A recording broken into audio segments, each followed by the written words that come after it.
Hello guys, what we're going to learn today is how to integrate Chatgpt with Zapier so we can create automations. So the first step is actually going to be to get our API key from OpenAI.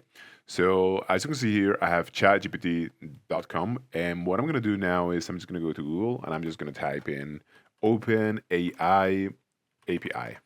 Okay, and this is the first result that I get, as you can see here. So let's just open this. Now, we have to get our API keys, okay? So let's log into our account. As you can see here, continue with Google, and I'm just gonna start building it here. Now, let's select our organization name. In this particular case, what I'm gonna do is type personal, because I'm a personal user, I'm not an organization. And what best describes you, let's say, I don't know, somewhat technical. Okay, now let's create an organization here. And let's invite my team later. Okay, and I'll do this later, and I'll create later. Okay, so let's just keep everything.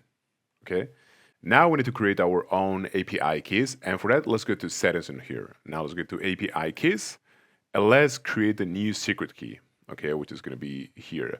Let's actually not give it any name. This is an optional field, and we can just select default project. And now we can create a secret key. Which in my case is going to be this one here, okay, that I'm just going to copy.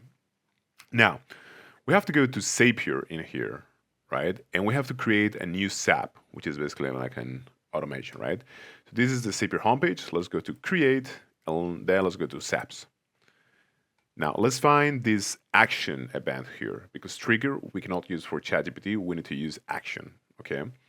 And let's look for, ChatGPT, which is going to be here.